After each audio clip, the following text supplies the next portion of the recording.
Today on the Three Gorillas podcast, Joe, Mark, and Greg discuss things you can't make up. We're talking crazy calls. You have found the Three Gorillas podcast. Listener discretion is advised.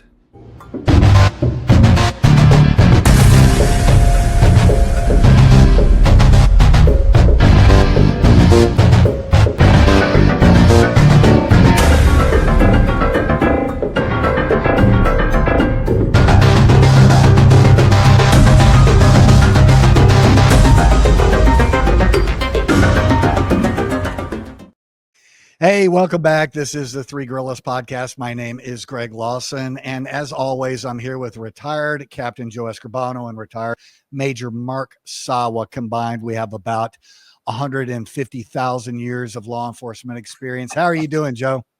I'm doing great. Just got off the banana boat, but I can tell you a little bit about that. Go. Yeah, no. What did you? Where you been? Well, I went out to what's called the Texas Flower Gardens, and it's the best kept secret in Texas for divers. If you're a diver, look up the Texas Flower Gardens. It's like really fantastic. You go on a little boat. You get on a Friday at 7:00. You travel out 130 nautical miles out in the Gulf of. And after that, you start your dives early in the morning. You do 4 dives it's a sanctuary. That's where all the coral for the entire Caribbean starts to spawn. And it was just great. Wow. Very deep dives, but really cool being on that boat. And then you come back on Sunday, but you come back late. So I had a late night. Well, that sounds cool. I need to go out there and I need to do some more diving. You'd enjoy the heck out of that. Mark, I understand you had a really exciting weekend and did some amazing adventures and stuff. You understand wrong. I didn't leave the confines of my yard, so No. but much needed. So it was it was Amazon. There was definitely a double-edged sword there. No real fun, but a lot of work got done. So I'm very happy about that. Well, I've been getting a lot of emails. I've been getting a lot of emails and phone calls from cops locally going, "Hey, I want to come on the podcast. I want to talk about this. I want to do that." So I'm hoping in the next few months or whatever, we can actually have some special guests. That'd be great. That'd be great. Totally great. Maybe when we can't schedule all three of us, we can just pull somebody in as the third wheel and do it. I've talked to several of them, and they have some pretty hard, heart-wrenching stories, and on the other side, some hilarious stories as well. So, speaking of hilaritum, I've had a lot of people going, yeah, all this crazy stuff that happens. People ask me, and y'all have had these questions too. What was the craziest call you went on? What was the most disturbing call you went on? What was the calls, the things that happened to you that kind of changed your perspective on law enforcement or whatever. And I always think about that. I always think about that. Just what in the heck? I show up someplace expecting one thing, because dispatch only knows what dispatch is told. So if they're not gleaning really good information out of these people, or they can't get really good information from these people, they're dispatching us to a location and we don't know what we're going to expect. We have a general idea. I was working a call one time. This guy had escaped from the Austin State Hospital, right? And I was working mental health. I was a mental health investigator at the time, the critical incident team, hostage negotiator, suicide mediator, all that stuff. And the other thing that we used to do when we were working mental health was, fugitive mental health patients, what we would call fugitive. They're not, some of them are under a criminal investigation, but most of them are under some sort of civil commitment to a mental health hospital. Well, this particular guy, he worked down on 6th Street. He was a bar back down on 6th Street. And I can't remember if it was like the Mean-Eyed Cat where he worked or something like that. And it's like a really rough kind of biker kind of style bar down there. And so I'd gotten this information that he had escaped from the state hospital. And he was fairly violent toward his family and his girlfriend.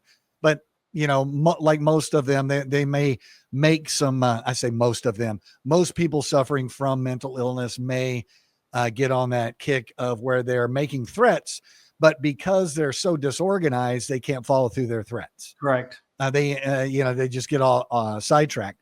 Well, on our Be on the Lookout, our Bolo board, this guy had escaped from a state hospital. I had gotten a memo to try to see if I can track him down because we didn't have email back then. So there was a memo. Pony And Express. so I go to the state hospital. I talk to the charge nurse there. I talk to some of the wards there. They talk about this guy. And he was in the day room. He just jumped through the window. And so he had a pretty good gash on his arm. And I didn't have a picture of the guy, but I had a general description. So Wait, so he jumps through the window, and it's not like in the movies that you don't clean. Oh no. Yeah. He needed lots of stitches. And so he wraps his arm up in a towel or whatever. And so I go down on 6th Street and I park in the back part or in the alley behind 6th Street, but between 5th and 6th. And I get out and I go into the Mean-Eyed Cat, and I go in there and I'm looking around. Of course, they ping me right away as a cop. I'm not in uniform, but I still, just I'm wearing plain clothes, but I have a gun and a badge on my waist and a little ID card around my neck. And I go talk to these guys, and they said, yeah, he was here last night. So after he escaped, he went straight to his job and said, hey, I'm out and I'm going to come back to work and whatever. And then he left. So I leave and I go over to his mom's. I knock on the door, and this was like the movie Pet Detective. This old beat down house. And I knock on the door, and this mom comes, and her hair is kind of crazy.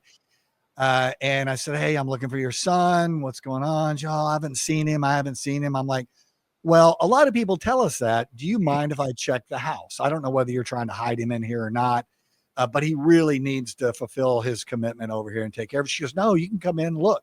So she gives me the escort around the house. And like I said, this house is probably an early 1900s house. Hasn't been painted since the 1940s. Same carpet. Pretty rough. And we go through the house. I look through cabinets in the kitchen. If he's hiding under the sink, look to the bathroom, look in the closets. She takes me up to his room, and shows me his room. And I go in, and there's hardly any space to move around in this room. It was stacked from floor to ceiling with Barbie doll boxes. What? Yeah.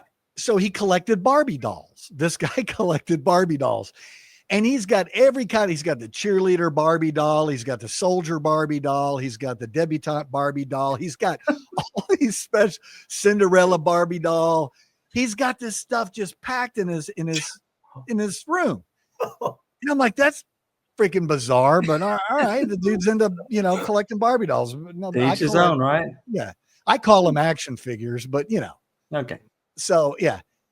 And so, man, I noticed a couple of the Barbie doll boxes were open, and I kind of looked at them, and I noticed that they were missing the Barbie doll's head.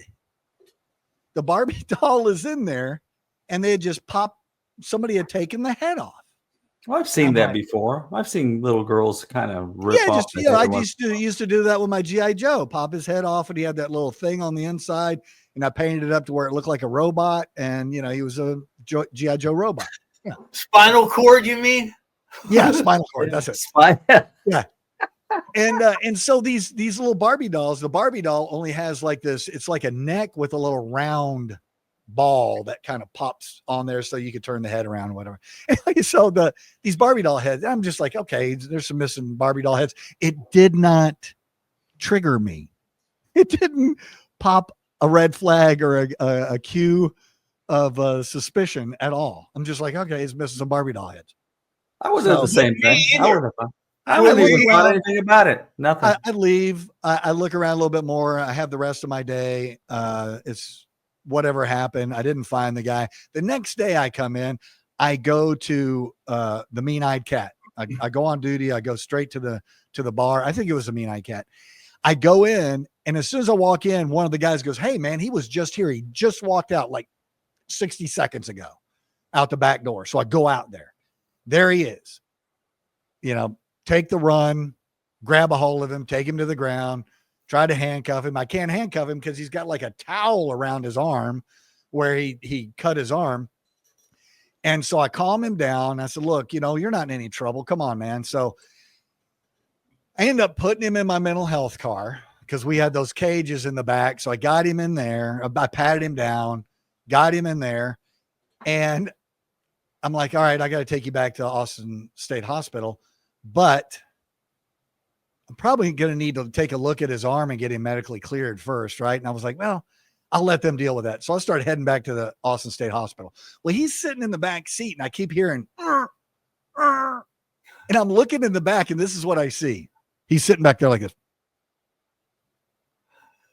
He's like grimacing and making this noise. I'm like, "Whoa, Jesus. I got to take him to BRAC. Let's get him medically cleared." So I take him to BRAC, get him out of there, walk him in and say, "Hey, he's got a laceration to his arm. That needs to be looked at, but he's also having some sort of abdominal issues or whatever." And he's acting all weird now. So they take him to the crash room. And they, the police that are there go in there, and they're going to watch him. And I go to the psychiatric emergency services office to get him all logged in, take care of people. Well, about 20 minutes later, one of the nurses I know shows up, and she's like, "Hey, Greg, you might want to take a look at this." And I'm like, "What do you got?" And they take me in the back and they throw the x-ray up. They did an x-ray of his stomach. There were 13 Barbie heads in his lower colon.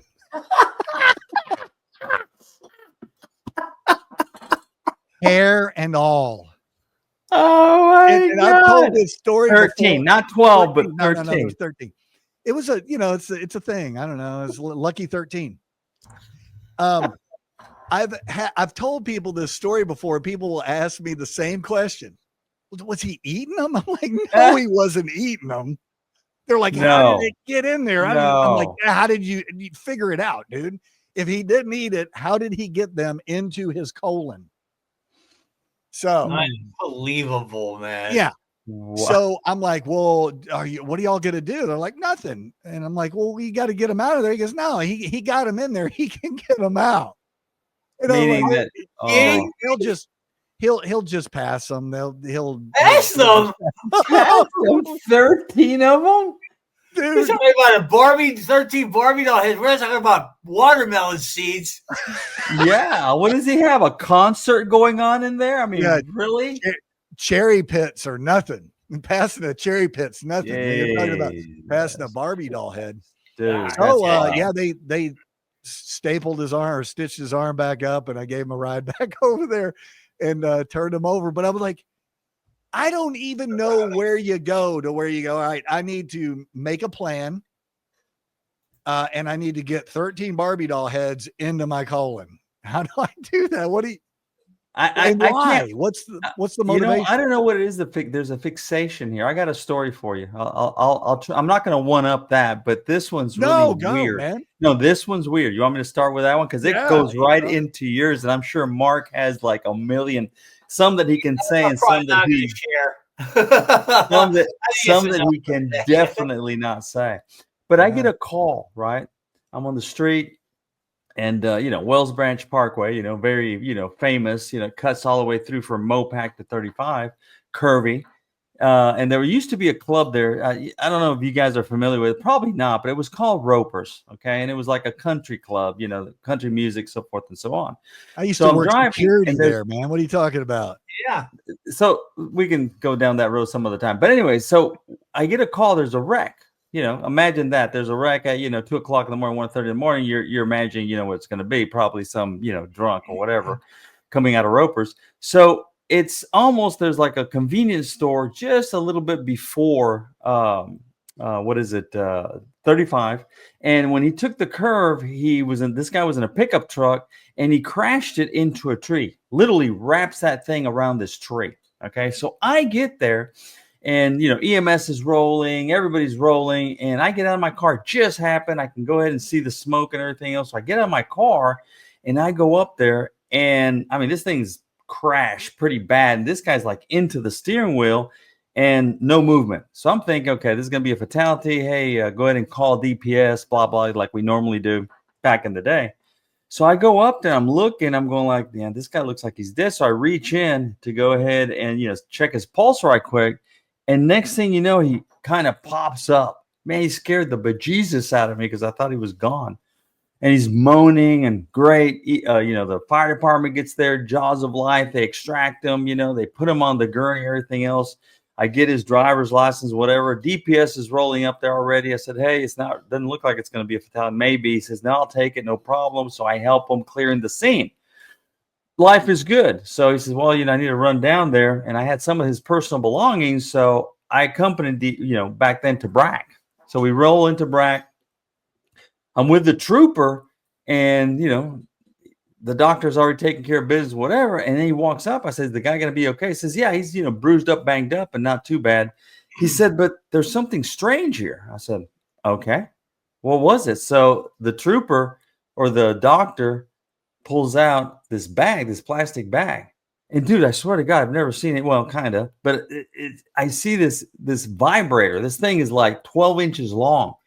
And he pulls it up, and the trooper and I were looking at each other. Okay, he's in his pocket. And this is, oh no, it wasn't in his pocket. It was in the other pocket, his rear end pocket.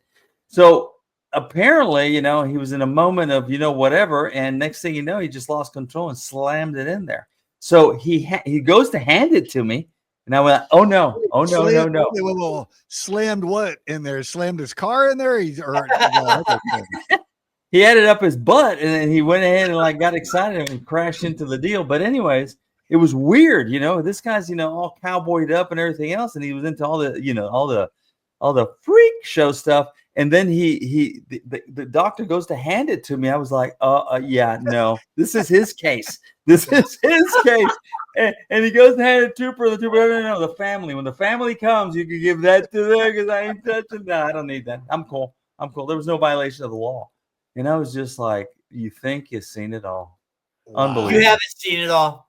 You'll see it all when you see the bottom of the sea. That's what I say. You do that to me every week. Hey, Joe, I got this case. This is Mark. Hey, Joe, you're not going to believe this. Mark, you've done that to me about 15 times just in the last 15 weeks.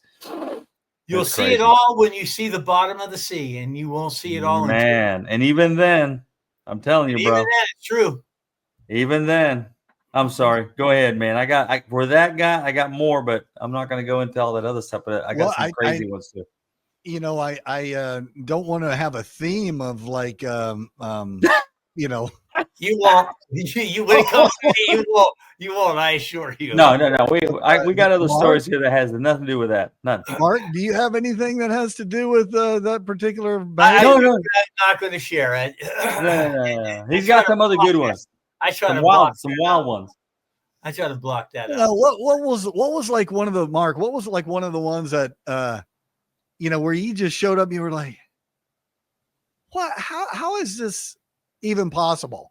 To narrow it down to just one, it's next to impossible. I mean, there are literally hundreds of situations that other than following me to a call and watching my driving. Other than that. So I'll share one with you that I thought was pretty remarkable.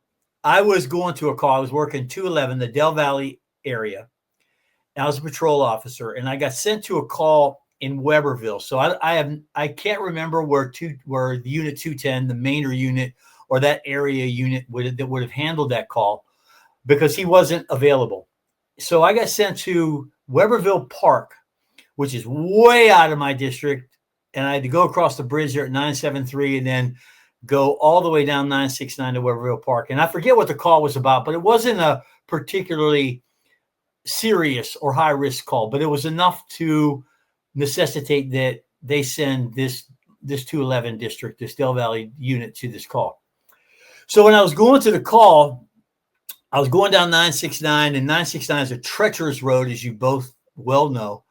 As I'm going down 969, a Mainer officer gets a disturbance, and almost immediately they updated the disturbance with shots fired. Now, this is a Mainer officer in the little city of Mainer at the time.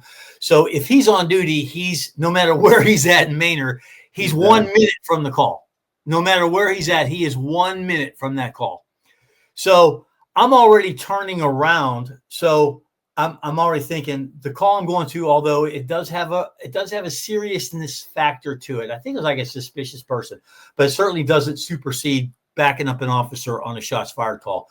So I'm turning around and activating my overhead lights at Taylor Lane and 969. If y'all know where that's at, it's just a stone's throw really from Blake Manor, which is where the East substation eventually was. As I activate my lights and make my U-turn, there's a vehicle going westbound on 969 that's just going westbound on 969, and I activate my overheads and make the U-turn as it goes by me. And the moment that I do that, I see its rear end drop, and off it goes like a bat out of hell. So I'm going to the disturbance in Manor. I have to hit 973. I'm going down 969. The car in front of me is fleeing from me, thinking that I turned on it. So it's driving all over the road as it's fleeing from me, but I'm going to the disturbance. So I'm like, okay, what do I do here? You know, I got this vehicle obviously fleeing from me, but I don't have an initial stop on it. But now I got to stop on it because it's driving all over the roadway. And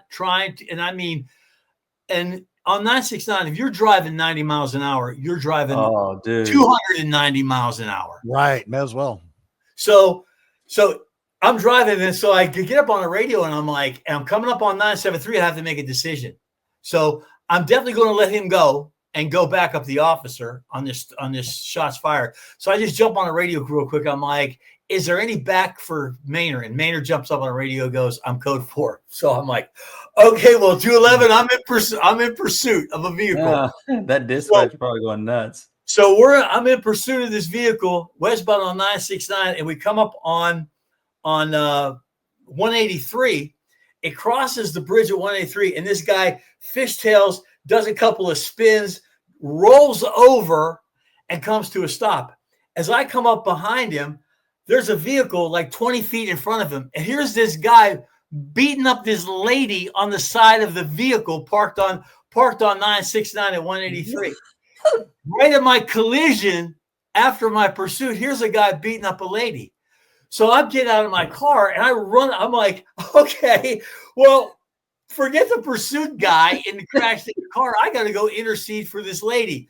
So as I'm running up to this lady, this guy takes off running. He's fleeing from me on foot.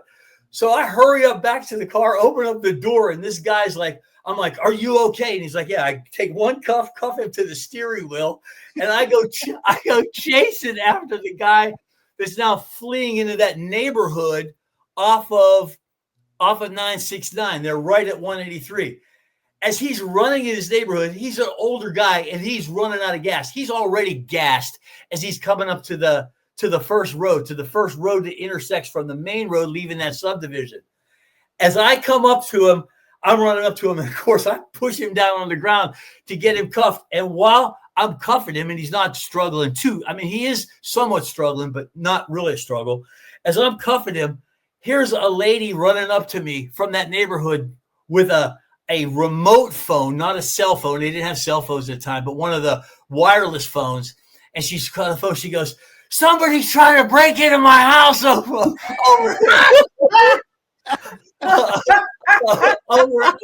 here. And I'm cuffing this guy up, and I go, 211, I've got my fleeing suspect in custody, but I've got a possible burglary in progress.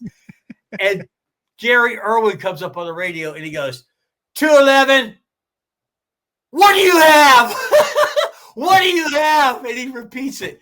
And I go, I'm not really sure what I have. I got one in custody, one handcuffed to a steering wheel, and the lady's telling me somebody's trying to break into her house over here.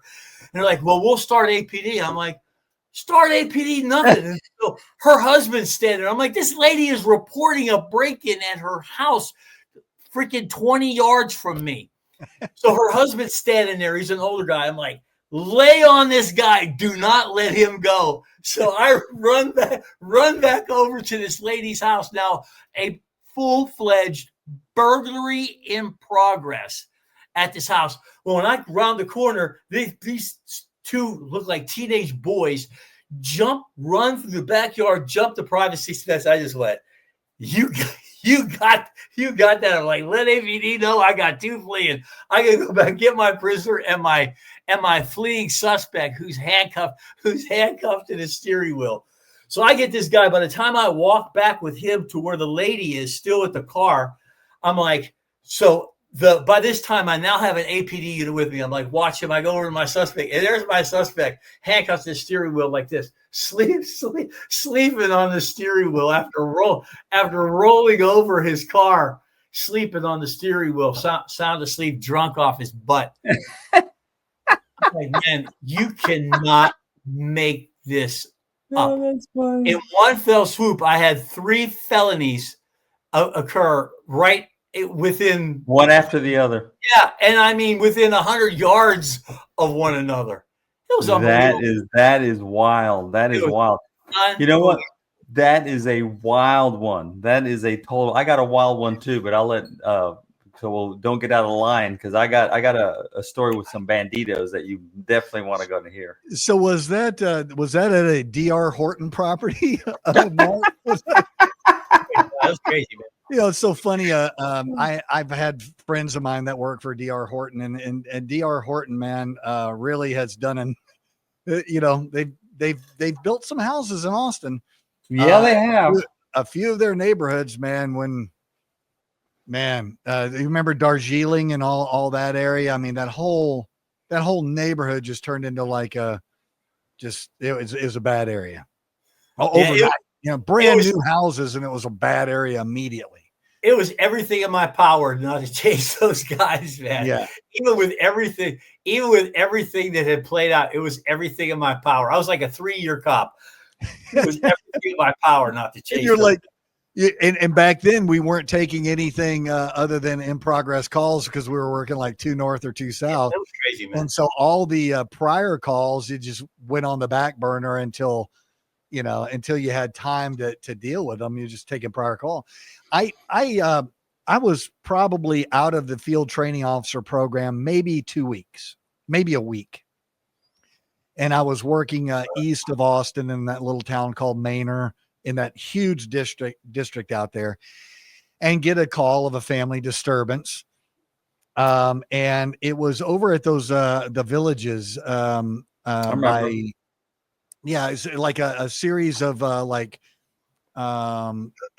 apartment complexes, but like duplexes and that sort of stuff.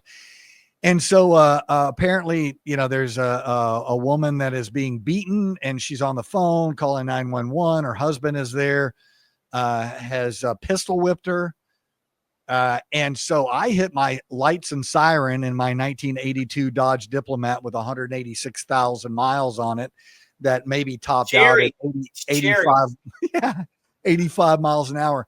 And I'm pushing the accelerator through the floorboard, through that rusted out floorboard.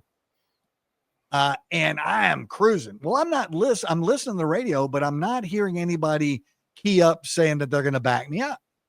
So I'll wait, and I go through Manor, and I'm lights and siren. I'm getting there, right? Nobody's backing me up. I'm like, whoever was working in another district, do I have anybody rolling with me? Nope. Everybody's taken up. And I'm like, can you notify APD, see if you can get them to back me up, Austin Police Department? And they're like, they don't have any units available. At that moment in my 22-year-old life, I was thinking, what in the hell am I doing? I'm driving as fast as I can to go intercede between a husband and wife's fight, and he's got a pistol and is beating her up. I mean, this isn't smart. This is not a smart job I picked, right? So I kind of slowed down a little bit, and I'm like, okay, what's the plan here, Greg? What are you going to do? I'm going to do this. And all right. So I pull in the neighborhood, I pull up, and I see him at the end of the block standing in the front yard. And as I'm pulling down, I see he's got a pistol in his hand. And I'm like, what do you do? I don't have SWAT. I don't have helicopters. I don't have anything other than to go talk to this guy, right? If I drive up there and he wants to light me up, shoot at me in my car, I'm stuck. But it's that call that you make, you just go, I guess this is what I got to do, and we'll see what happens. So I drive up to the house next door. I get out and I'm like, hey, could you, put your gun down? Put your gun down. He's just standing there, just looking at me. I ain't going to go to jail.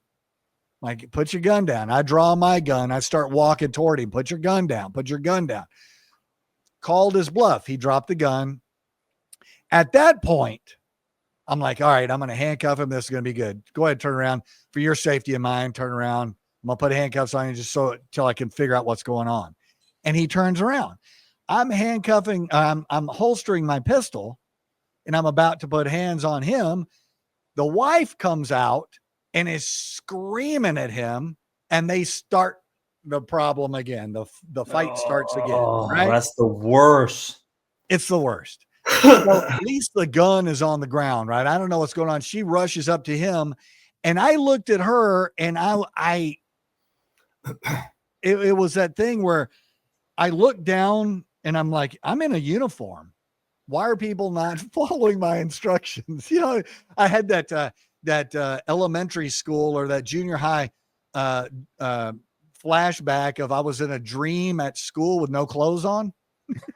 I don't know if y'all ever had that dream, but it's a little insecurity dream that you have, and you're like, oh, I'm in school, no clothes on. I looked down to see if I was in uniform. I was like, I'm a cop. Look, I got a badge. I got a patch. You're supposed to do what I ask you to do. Well, they're fighting, and I'm looking at her, and I'm like, what? She has one of the biggest stakes I've ever seen on her head, like a big porterhouse on her head. That's a la Three Stooges. It is. She had a knot the size of it looked like a tangerine underneath her skin on her forehead, where he had hit her in the forehead with that gun. Jesus. And it just, hematoma, right? Well, when he goes outside, she goes into the kitchen and goes to the refrigerator and gets out a steak. Poor and lady. Puts the steak on her head because she saw it on a cartoon, on Bugs Bunny or something. Three at one time Stooges. or another. Three Stooges, yeah. Right? Oh my God. And so I get her to go back in. She's screaming. I get her to go back in the house, handcuff the guy, put him in the car, go code 4. Because nobody's coming to help me. I go okay on the radio. I key up and I'm okay. What units are coming? I had nobody coming. I'm just standing there. So I just told the lady, I went back in the house. I said, I'll be back in a few minutes. I'm taking your husband to jail. So I get the gun, get in the car, and I'm taking him to jail. I'm driving down. He's sitting in the front seat of my car. He is a big dude, big black guy. Yeah, back then we didn't have no cages. We didn't have any cages, so he's sitting in the front seat. He can barely fit in this front seat. He's probably 6'4", 300 pounds maybe. And I got him handcuffed from behind, which is really uncomfortable for him at this point. His shoulders are really big. Got him snapped in, and I head downtown. So I'm going to take him to the jail downtown. I decide to take the upper deck. When you go downtown Austin, you're heading downtown. You have the lower deck and you have the upper deck. I decided to take him on the upper deck because the traffic was flowing better. It's only 2 lanes up there. And I'm driving along. The upper deck's pretty long. And I have cars behind me flashing their lights at me. And I'm looking, and I'm like, all right, what's he doing? Flashes lights. Then he pulls up beside me and he's waving at me. And I look over at him and he's pointing and he's mouthing something. I'm like, what? Okay. Yeah. Okay. I could tell what he's saying. Fire. Your car is on fire. And I'm looking, and I look in the rearview mirror, and there are flames coming out of the back of my car. Been there, done that.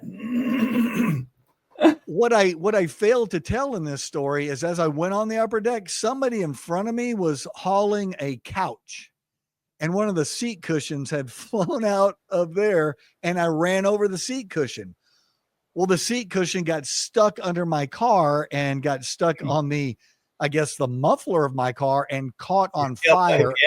Polyester and rubber it's black smoke and flames, right? Oh my God. And I'm like, oh my, and I got to get off the upper deck, and I'm like, I'm on fire. I got to get this fire out. I pull over, and this guy, and I'm about to get out, and this guy starts screaming at me, "Let me out, man! Let me out of here, man! Get me out of here!" Man. He's screaming. I go to the back because I'm going to open up the trunk and get the fire extinguisher out. Well, the keys are in the car, so I got to go back up there, and this guy is screaming, "Get me out of this car! Don't let me burn up in this car!" And I take my keys out. I go back. I open up the trunk, and there's flames coming out of this car.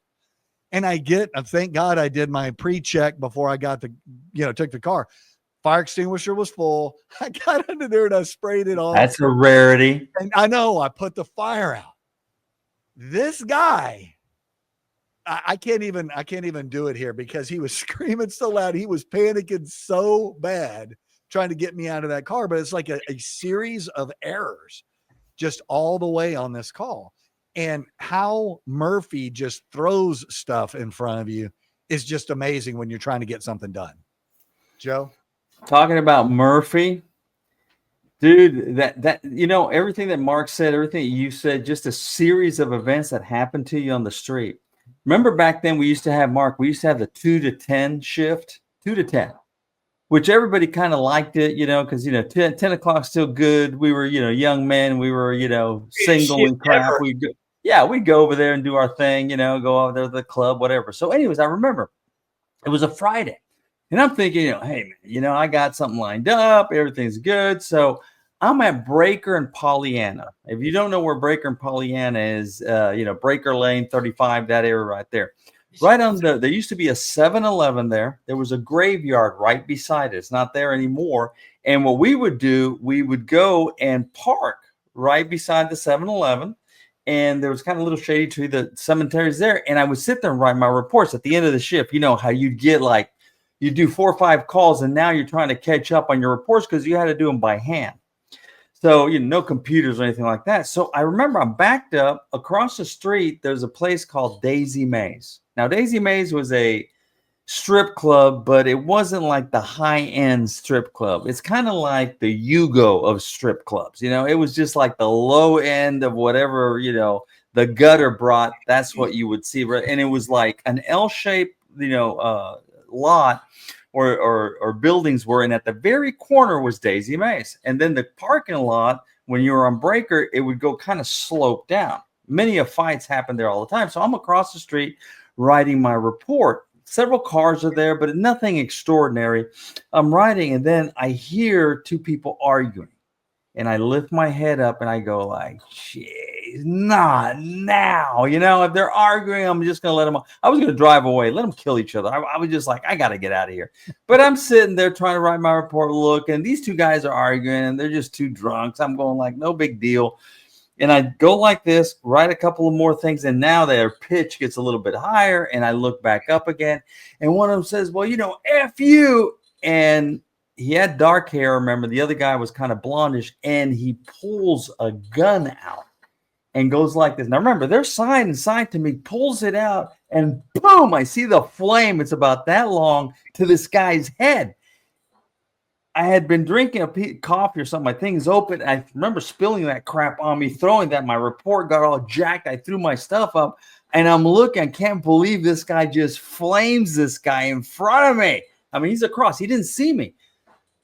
Activate turn my car on, activate it. Man, I am like flying. Wow. Didn't even look. And you know how Breaker Lane is very busy. I don't remember even looking.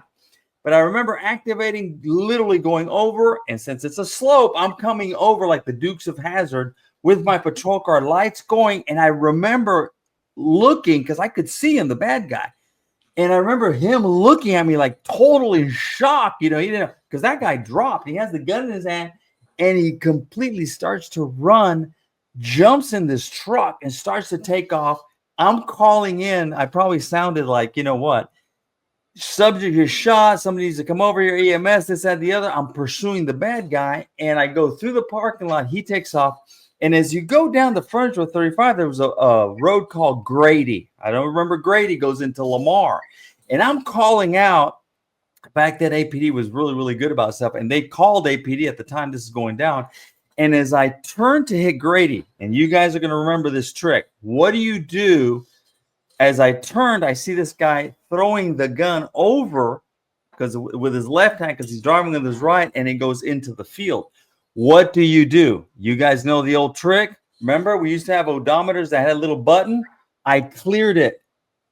I hit the button to clear it. And the reason why I did that, because I wanted to be able to do my mileage back to find that gun.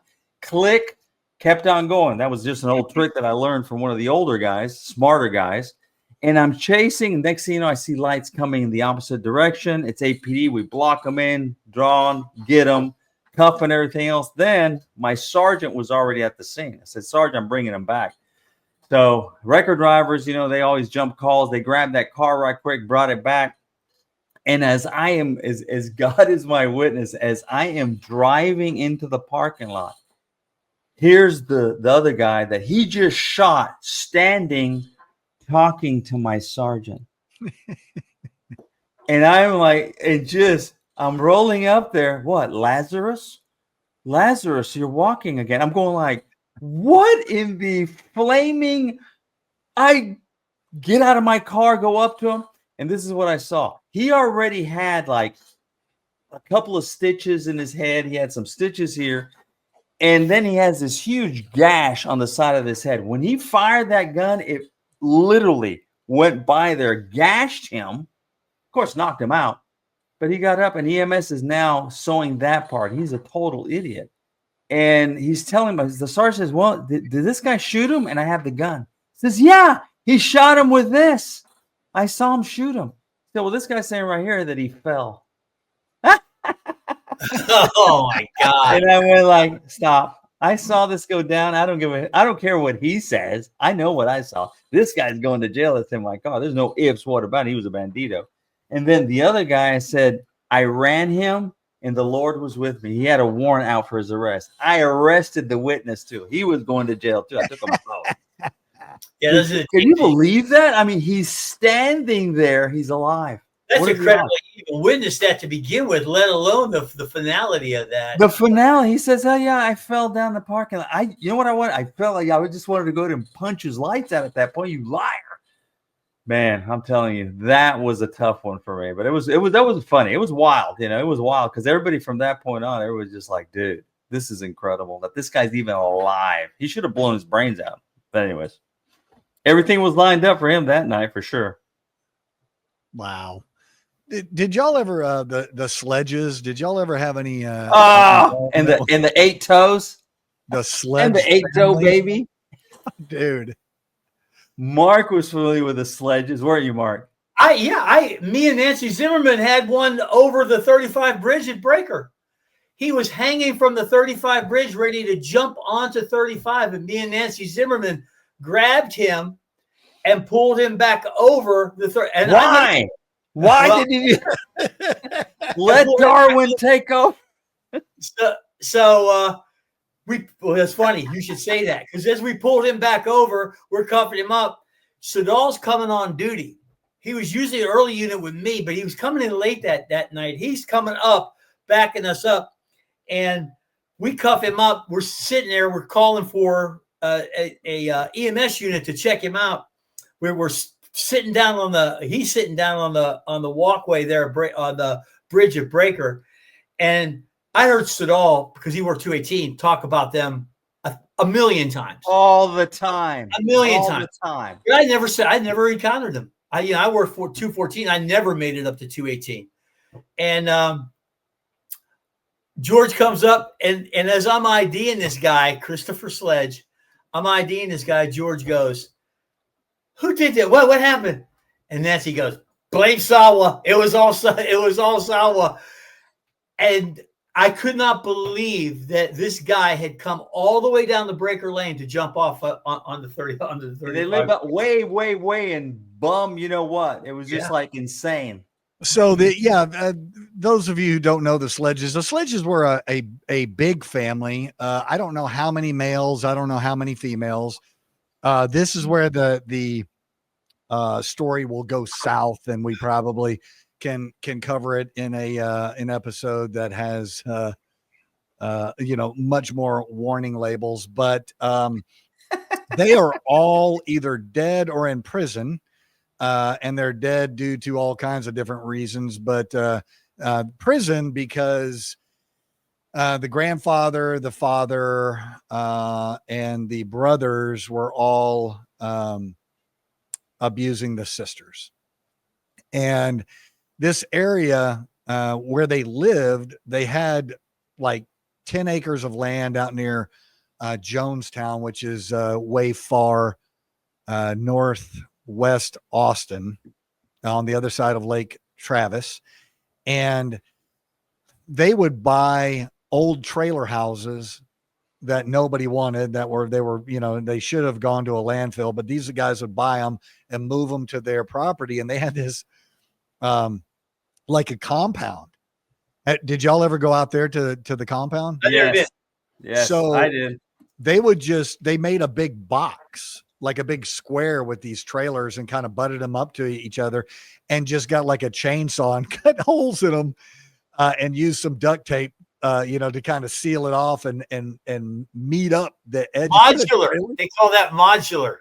Yeah, modular homes. Yeah, this is modular. So they had like 4 modular homes that had these holes cut in them, and then in the closets, they had holes cut in the floors of the closets. So when the cops would come, to serve warrants or whatever, they could go hide in the closet, then get under the trailer while the cops were inside the trailer, and then run out.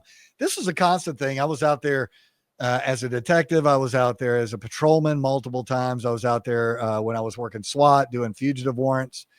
And actually, I think, Mark, I think you were our lieutenant when we did a big, not a sting, but we rolled on the Sledge compound with a bunch of felony warrants.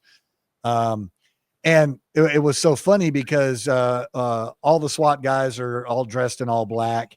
And then we had 3 or 4 regular deputies wearing regular deputy uniforms and patrol vehicles to have a marked presence. And they were doing the perimeter.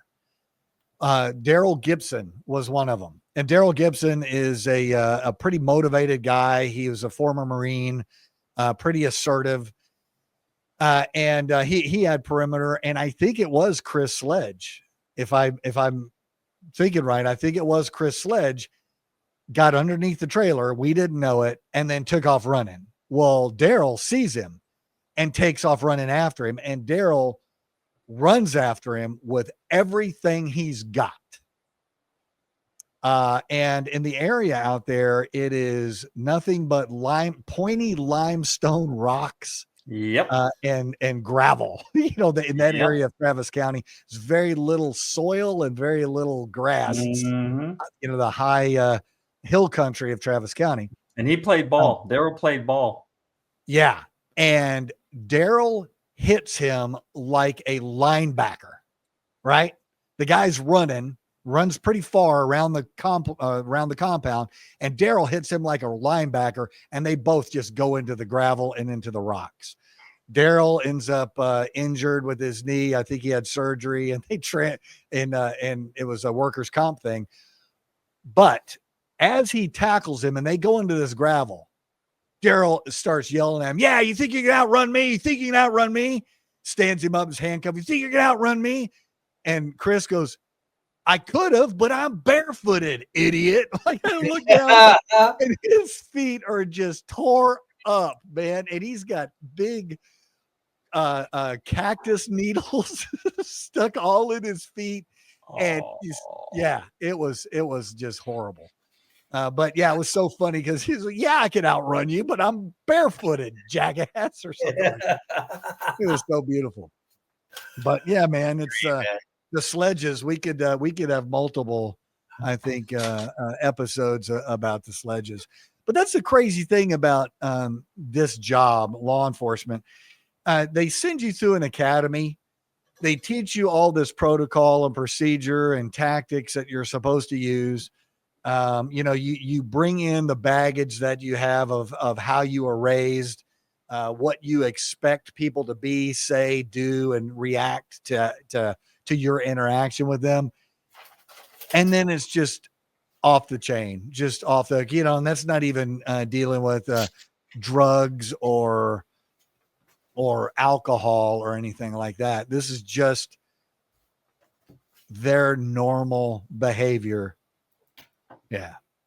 I don't know. So up in 214, who was I'm trying to think of who the repeat offenders up there in 214. When we talk about 214, we're talking South Round Rock, North or Pflugerville, and it kind of spurs back and forth. And 218 is like Jonestown, Lago Vista, and all that. What's that, Joe? There were two.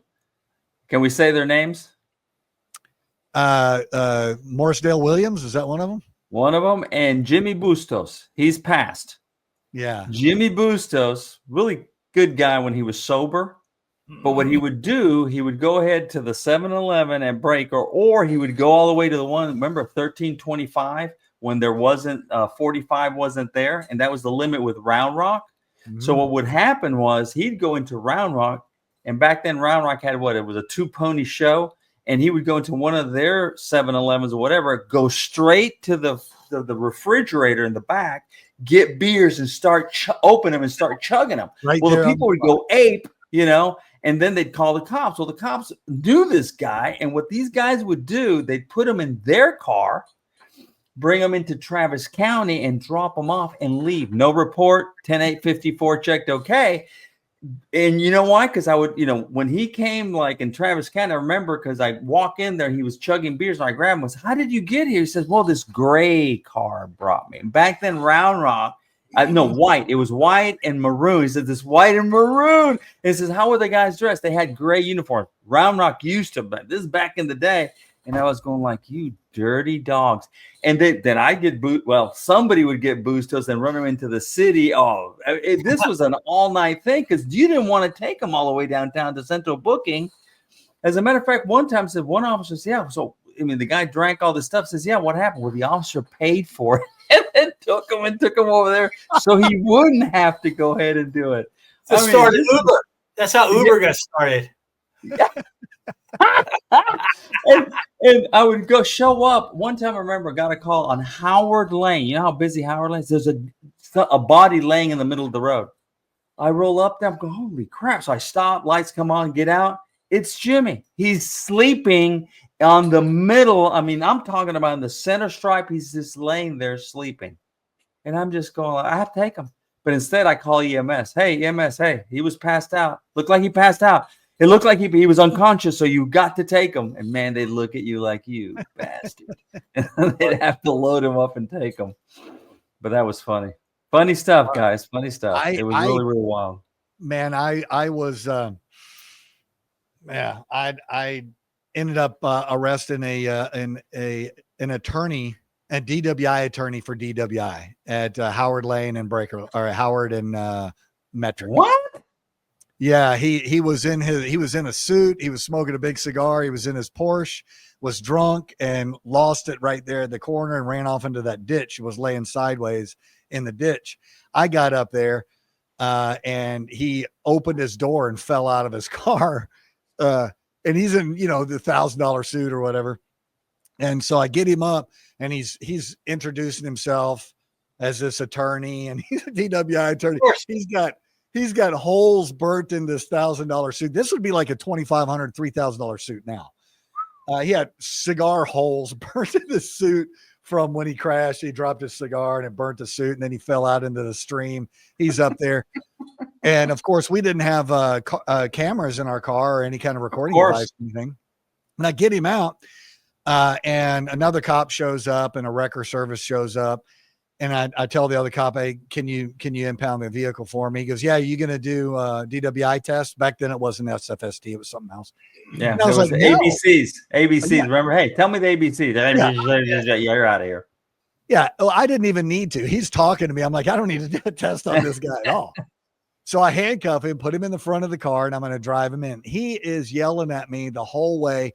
You didn't use your signal to change lanes. You didn't, you're driving too fast. You ran through that stop sign. You did this. I'm like, yeah, I'm a cop. I'll do whatever I'm going to do. I'm just messing with him, right? He's really drunk. And he's like, it was at that time, this was in the 80s, a pretty famous DWI attorney. This is before DWI got really popular. And so take him to the jail and go in to get him to blow. Of course, he's not going to blow. And He takes over. He takes over the whole process because he knows the process. He's like, I refuse to do this. And he goes, where's the camera? Where's the camera? So I put the thing and I turn the camera on, and he starts just standing there going, rubber baby buggy bumpers, rubber baby buggy bumpers. So I'm standing behind him like this. Just making his own case. He said, so why don't you write your report too? Yeah. Oh, my report was like this long, right? It was nothing. He's making his own case. Yeah. And he's reading off on the wall of the DWI room about the tree of Texas, how the pecan tree of Texas is whatever, how we used to do it. And I would ask him to do stuff, and he refused everything. He's just reading everything, and he's just trash. So I just stood behind him in my uniform with my hands up, shrugging my shoulders. That's all you do. Yeah, that's great.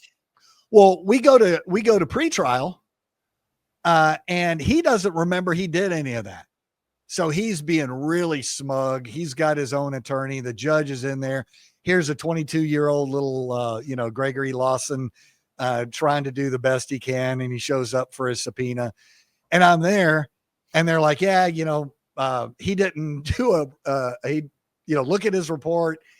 He didn't do any field testing. He didn't do this. He didn't do this. He didn't do that. So the prosecutor's looking at me. I said, did y'all look at the video? The guy's like, there's a video? I'm like, yeah, let's look at the video. We made it about a minute and a half into this 30-minute video, and the defense attorney said, stop it. Stop right now. Stop it. And they pled right there that day. Yeah, sure, they gave a break too. Play out. But you don't know. You have no clue of what's going to happen. The dispatch can tell you what they think is going on, whatever somebody else is telling them. You show up, and it just cascades into all kinds of weird stuff that's never in the book. It's not in the, it's not an imperfect policy and procedure. And we, under duress and under stress, are expected to try to make good decisions. Dude, I've got more stories. We have to do another part on this because we're running out of time. Yeah. But and just remind Sawa about the one time we were in SWAT, and I went ahead and, according to Mark, I went ahead and at a dead run, we were in SWAT out of this van running, and this Colombian had sold about a key of coke, and Jamie is telling him to get down. He's sitting there real smug. He's not doing anything, and I come up running at a dead run behind him, and I nailed him. Ronnie Lott. Mark said that was a Ronnie Lott hit. Remember in the parking lot of the HEB, Mark? Sure was. Again, well, I think we are. We're just about out of time. Mark, do you have any final stories you'd like to share or comments to wrap this thing? Well, I've said it many times, and I'll say it hopefully many more times before I enter into the next realm. But I've always said I've seen it all, but I'll never see it all until I see the bottom of the sea. That is when I will see it all. Joe? Sir, this has been great. We have more stories. This has to be a part 3, 4, 5, 6, 7, 8, 9, 10. Because I had a whole list. I'm going, I can probably do a couple of no, can't give it justice. No, we can always do this again. So for what it's worth, I guess that's today's show. If you'd like to see more, you can find us on Podbean, Apple Podcasts, Spotify, Amazon, Pocket Cast, Player FM. And if you want to see our shiny faces, you can catch us at Three Gorillas Podcast on YouTube. You can also check us out on our website and email us if you have any questions or suggestions for shows at 3gorillaspodcast.com. We'll see you Mark, next later, week. brothers. Great one, guys. Later.